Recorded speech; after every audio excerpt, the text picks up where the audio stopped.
Well, we're joined today on Liberty and Justice and CPAC Now with the famous David Urban. I'm so glad that you're with us. How are you doing? I'm great, Matt. Thanks for having me. Thanks. Now, I think a lot of people. Good to be with you.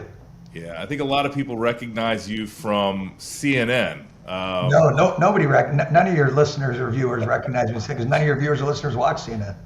But I am the only pro-Trump kind of conservative on CNN, fighting the good fight every day. You were there at one point in time, but it is not an easy task.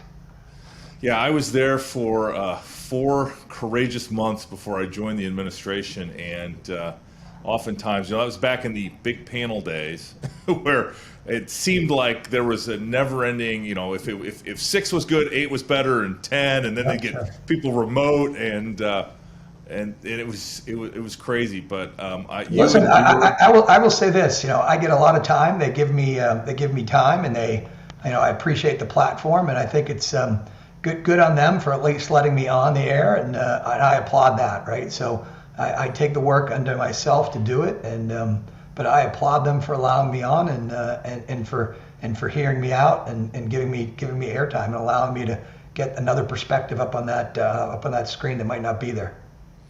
Yeah, well, if I ever watch CNN, which I don't very often, but when I see you on there, I am always heartened to know that at least somebody of sound mind is arguing for the truth and all that. But the reason that I have you on today is to talk about Pennsylvania. Sure. We have 2 enormous elections, one for governor and one for the Senate. And I know you're a native Pennsylvanian. You know that state like the back of your hand. So I'll let you kind of guide the discussion. But if you want, maybe we start with the Senate, or you want to start with the governor first? Well, we could start out. Let me just give you kind of an overview of redistricting in Pennsylvania, right? So Pennsylvania it's a big state, 13 million people. We're going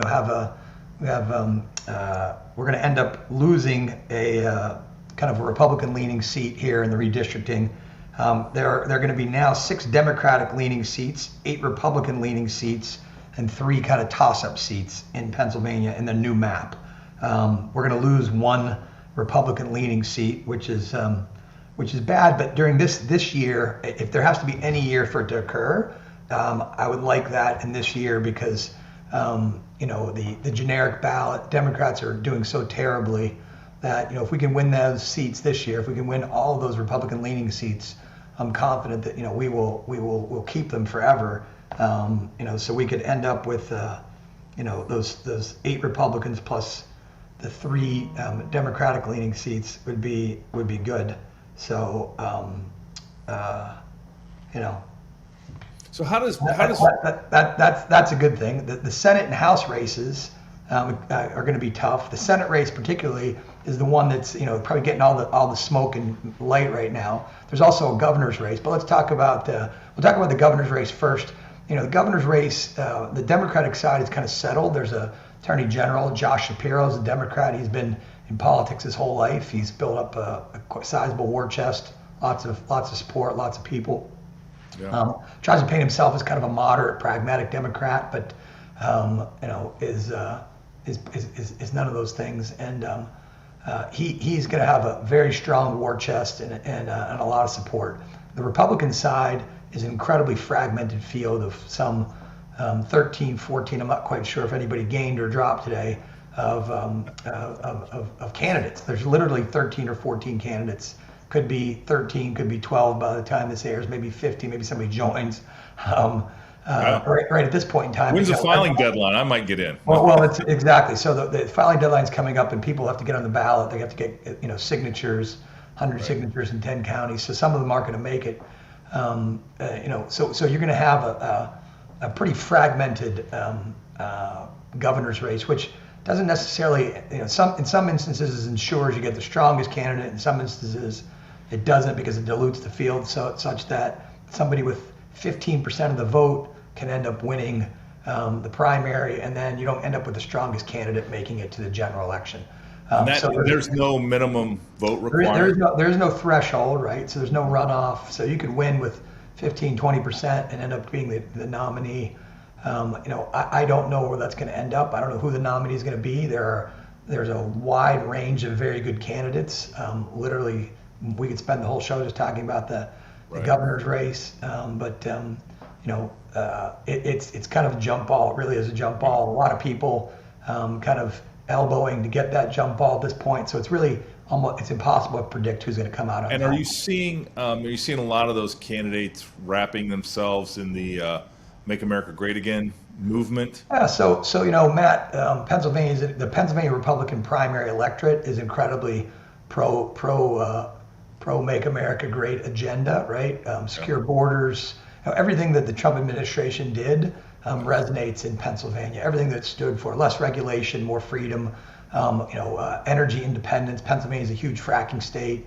All those things that the Trump administration did so successfully, really reverberates in Pennsylvania. The president, won a close election in 2016, lost a close election in 2020, and I think if he runs again in 24, that he could win again in Pennsylvania in a close election. So those positions are incredibly popular. So all the candidates are kind of, to one extent or another, pro Make America Great platform, right, and pro Trump.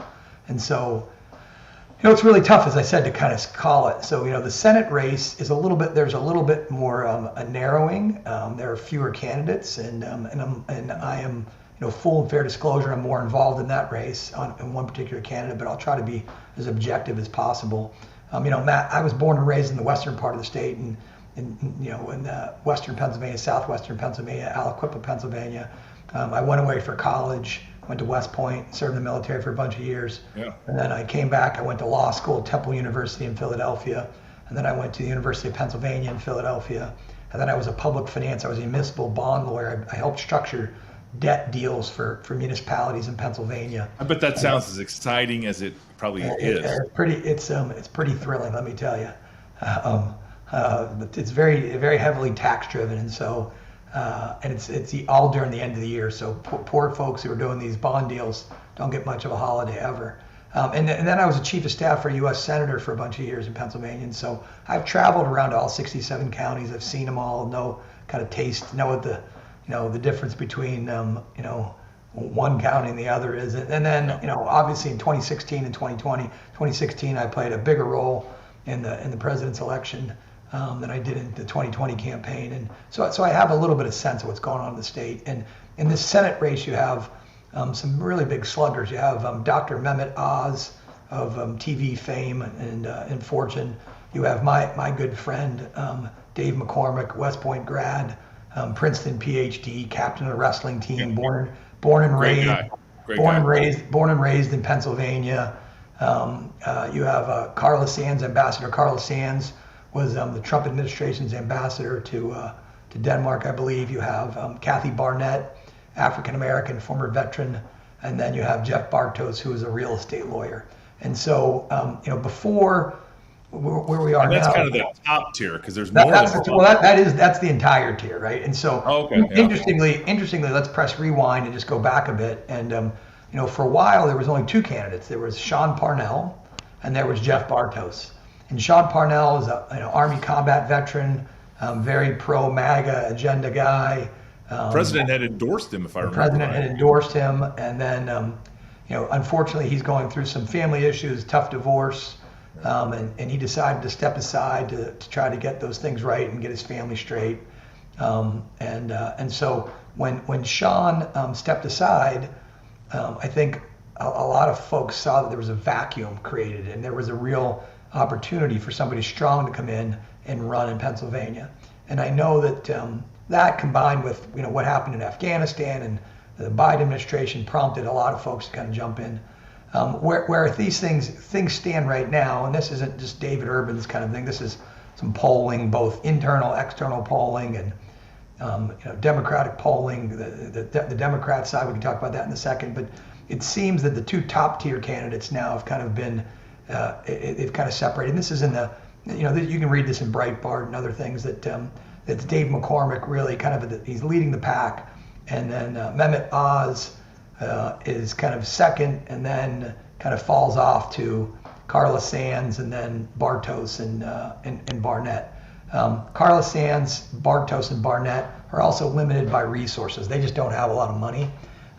Where Mehmet Oz, he's got millions and millions and millions and millions of dollars, literally millions.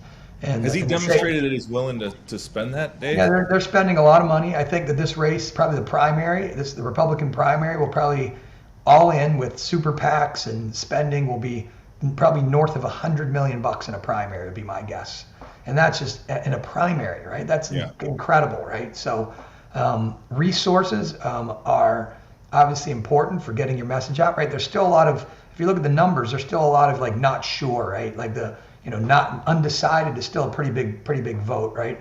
And so for the McCormick campaign, I think that they find that heartening because Mehmet Oz has been on TV for now 20 years in everybody's living room, and everybody knows the name. And so if you know the guy's name and you think you know him, generally in politics it's not a good sign to be. If you start with 100% name ID, you're going downhill from there. So the issues that resonate in Pennsylvania are those that resonate across America, right? Safe borders, fentanyl in our communities, right, which is flooding across the southern border. Energy independence, lack of regulation, freeing up America from this burdensome regulatory scheme. The wokeness that's overtaken local school boards and our local communities. Those things are all being played out in this election, right? They're all going to, just like they did in Governor Glenn Youngkin's election in Virginia. Those things, same things are very resonant in Pennsylvania right now. And so, this race is very important because I think as goes Pennsylvania, will go the U.S. Senate, right? Yeah. This has been a Republican seat for a while. It's kind of a must-hold. I think that, obviously, I think my candidate and my friend, Dave McCormick, who I've known for roughly 30 years, would be the best candidate to run for a wide variety of reasons. But, I think that it's a good, strong Republican field. And I think that either, Mehmet Oz or McCormick will end up. I don't think that at the end of the day, Carlos Sands or Jeff Bartos or Kathy Barnett will end up having the financial resources to kind of go the distance. They'll stay in the race, but I think as things kind of, as we get nearer and nearer to the primary, which is in May, that May 16th, that things will, the spend will continue to increase and they will just run out of gas. And it'll come down to a slugfest, like a heavyweight fight here at the end to see who's left standing on the Republican side. Now, the Democrat side of the ticket is really even more interesting, right? So there are really three candidates in this race. There is John Fetterman, who is this. Your viewers may have seen him. He's a very tall, kind of tattooed. Looks like the Undertaker. Yeah, he kind of looks like the Undertaker from old WWE days, right?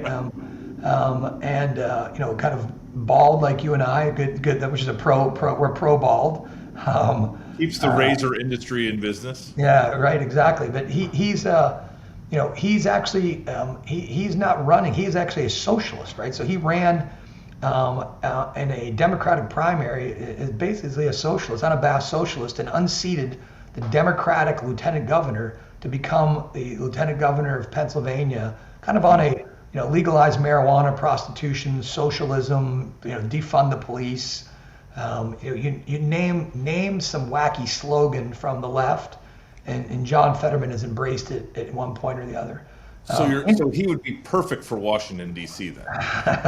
He'd be perfect for this the current administration. We should hopefully find him a job there and he can go work there. The next candidate is a state senator, African American. A gay guy named Kenyatta Johnson, who's got a lot of support from different communities. And then the third candidate is interesting, what used to be called kind of a blue dog Democrat, right? That don't exist anymore, where he fancies himself that way, is Connor Lamb, a sitting congressman from the western part of the state. The unfortunate part for Connor Lamb is he's got a voting record, and despite him saying look, I'm a conservative Democrat, he's voted with Nancy Pelosi about 90+% of the time. So that's the tough part when you're a member. You've got a voting record, and you can be held to account. So all three of these candidates, it's highly unlikely, in my opinion, right? So interestingly, the state party had their powwow a few weeks ago in the middle of state in Lancaster. Maybe the Republicans were in Lancaster. I'm not sure if the Democrats. I think they had theirs in Harrisburg. And they vote to endorse or not to endorse. And there was a lot of push. There was a big push behind kind of establishment Democrats to get Connor Lamb the endorsement, so he would be the endorsed candidate, because I believe the Democrats realize that they are doomed, right? And that if they don't get Connor Lamb, somebody who they can, Connor Lamb's a handsome young guy, Marine Corps veteran, right? From a well-established family in the Pittsburgh area. He's a very nice guy, nice enough guy, right? If they don't get Connor Lamb as their standard bearer, they don't stand a chance. They do not stand a chance in the election. Despite their best efforts, there was not an endorsement. And if you look at the numbers, like Fetterman has, I think something like, I could be off here a little bit, but he's got like $13 million cash on hand from like 150,000 individual donors, right? And Connor Lamb has like 3,000 individual donors, and Kenyatta Johnson has less, right? So the like grassroots movement and the surge behind, right, Fetterman is really tremendous, right? Because as you know, and your viewers know, like who votes in these primaries, right? Really, it's really activist kind of party members who are really energized and get behind primary voters. And unfortunately for the Democrats, their primary voters are defund the police. They are for intrusive measures in the schools, right? They are for open borders. They are for kind of a socialist system. Forced masking, forced vaccines, all the all the stuff that people in America, not just Republicans, but like people across the United States have said, no, enough on this all, right? Like we reject these things, right? The other night, right? I'll just the other night I watched the State of the Union, right? And it was almost like on social media I saw this was just like parodied, right? Because you saw the president of the United States, President Biden, get up there and kind of pound his fist about we want to fund the police and do all these things, and I thought to myself, I'm like, no, you guys just can't come up now and say that all of a sudden. No, the State of the Union, up until the State of the Union, Matt, everyone's wearing masks, everyone's hiding in their basements, everyone's cowering, listening to worshiping at the altar of Fauci, and all of a sudden, magically, right before the State of the Union, the mask mandates are lifted. Right. You can go to restaurants now all of a sudden on a Wednesday, all of a sudden, like Tuesday, some magic thing happened and everybody's fine now, right? And I think the Democrats woke up and just figured out that Americans want freedom. Americans love liberty. It doesn't matter if you're a Democrat or Republican. You don't want to be told you're locked in your house and you have to wear a mask and you got to do these things. Right. Like people are smart enough to make their own mind up on things, and I think that the Democrats really misjudged. And and the numbers, the president's numbers are terrible. The Democratic Party's numbers are terrible because of it, and they're going to pay dearly. So I am hopeful, right, that Republicans stay energized through this election, through this primary, and through the general, and we take back the House and take back the Senate, and we can start returning some sanity back to our governing in America. Yeah, back to that State of the Union address.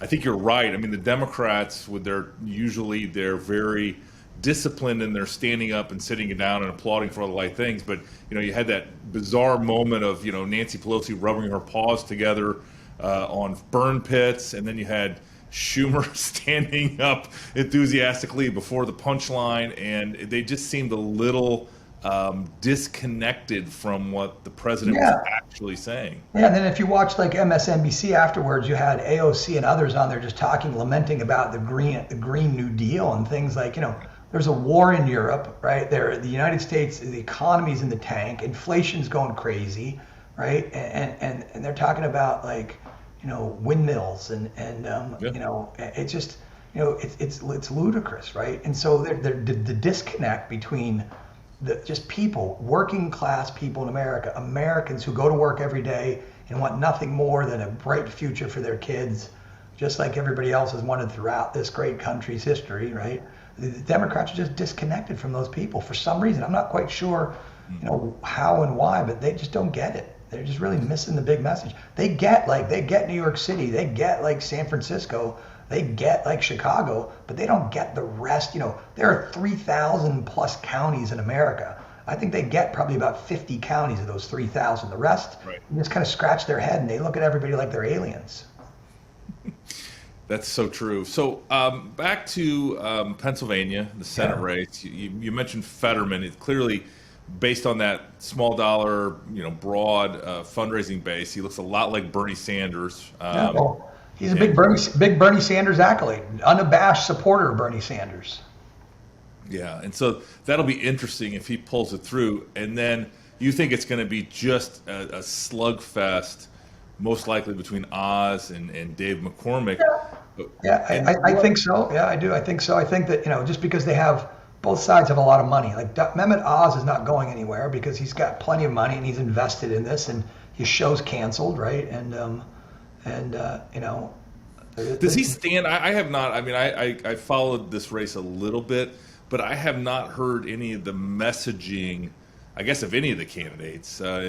But what's, other than sort of just being sort of the Republican, conservative, right-leaning, pro-America, sort of Donald Trump agenda, has Oz distinguished himself at all, or is it just sort of, I'm a celebrity, you know my name, vote for me?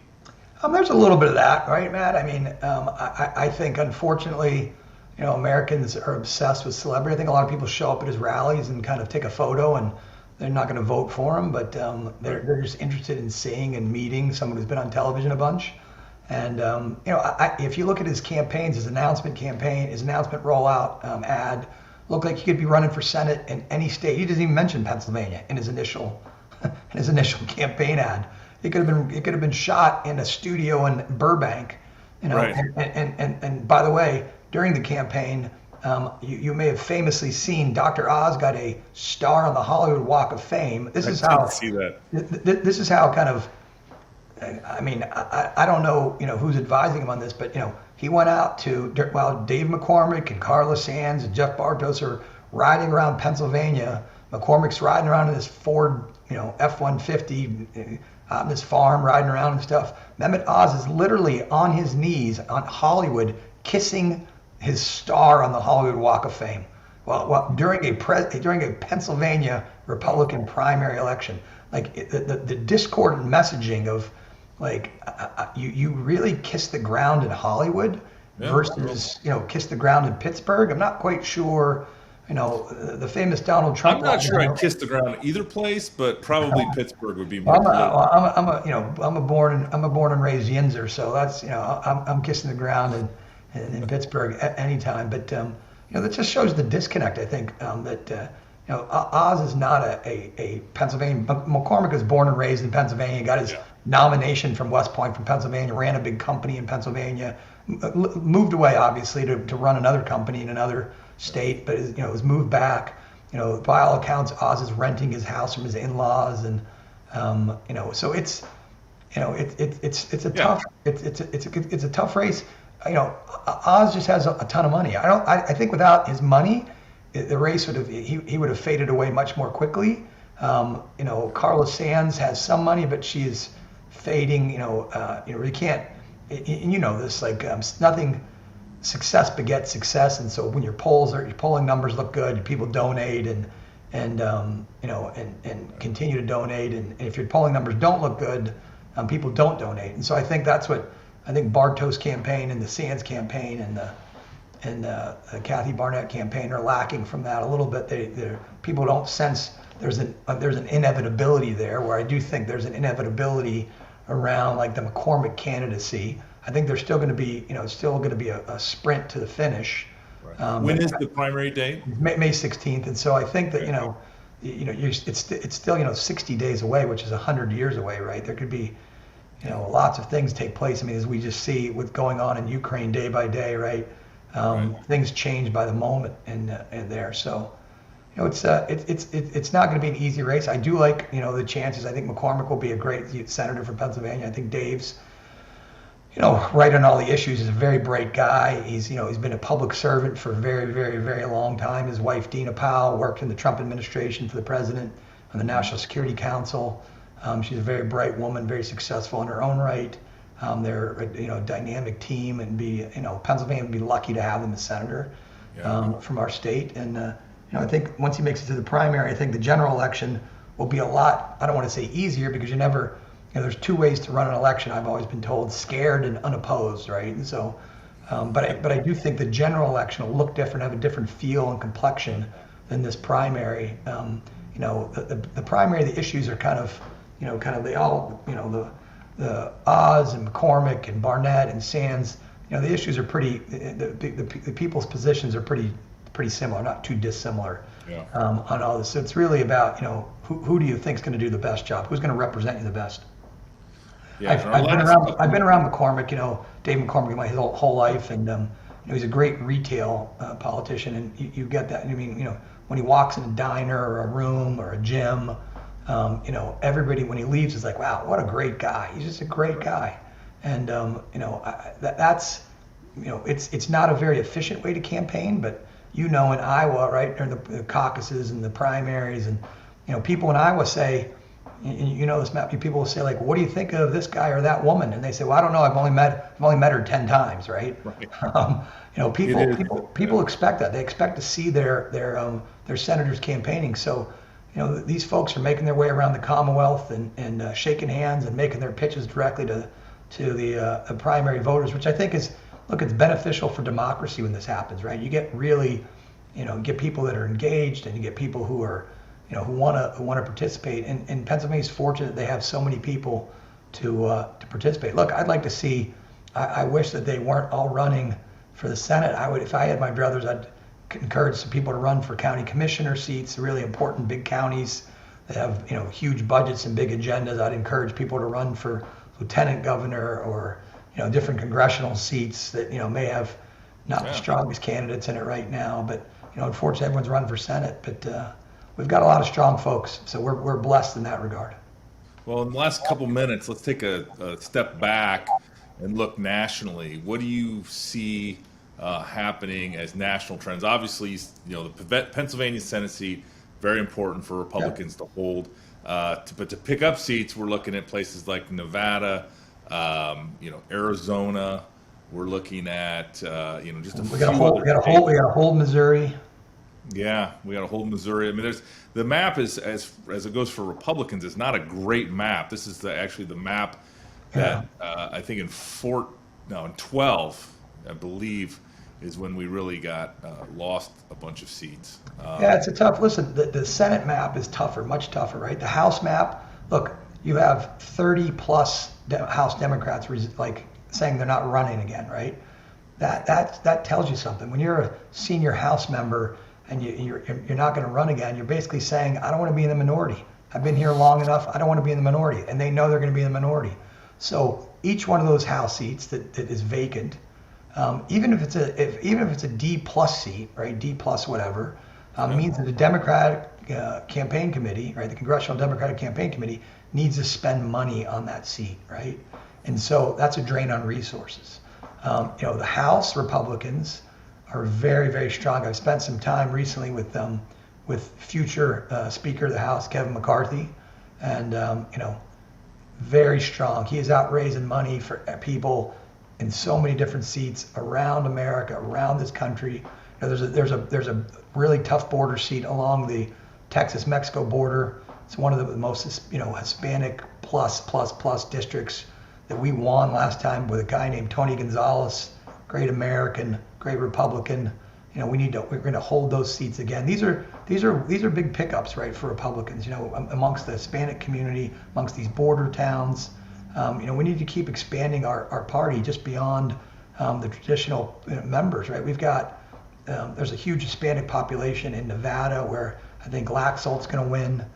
So you're right. The map nationally is tougher in the Senate, but not impossible, right? Yeah. Not impossible. Yeah. I think the map's tough, but the mood and the environment is very advantageous. Right. And I continue to believe that actually Republican messaging and message is much stronger than the Democrat messaging because they're being pulled so far left. And if you look at what it took for the Democrats to win in 20, it probably took 5 to 8 times the amount of money that Republicans spent.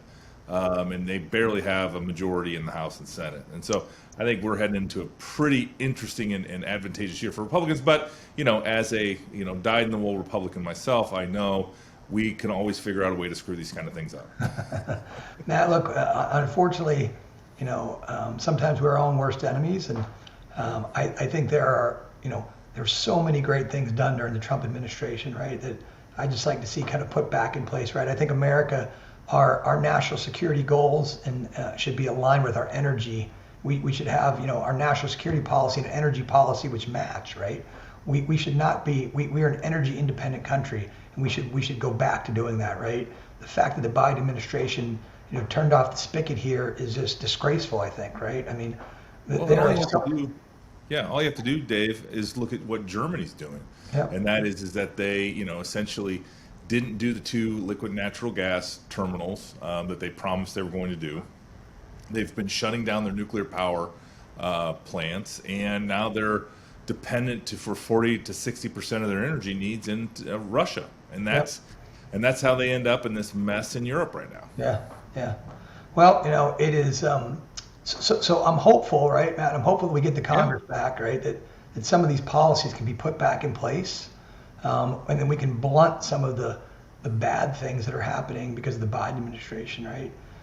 We can stop some of these things from going forward. They've been, thank goodness for Sinema and Joe Manchin of holding the line and being sensible for America, right? I mean, I never thought I would be, openly so, grateful for just moderation. And look, that goes for Republican moderation, right? I think there's some members of the Republican Party that are acting disgracefully, and they need to be, kind of really take a good hard look and think about what they're doing, and if it's helpful to the party or harmful, right? And so we have to make sure once we get that gavel back that we use it responsibly, and we do things that are going to help Americans in their day-to-day lives, and put back some sanity into our country.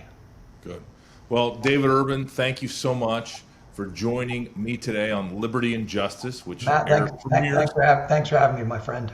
Premieres every Friday on CPAC Now, and it's distributed widely across all the podcast channels and on Rumble and YouTube and anywhere else that you search for really good programming. You find us. So thank you, David. I will talk to you soon, my friend. I can't wait to see you.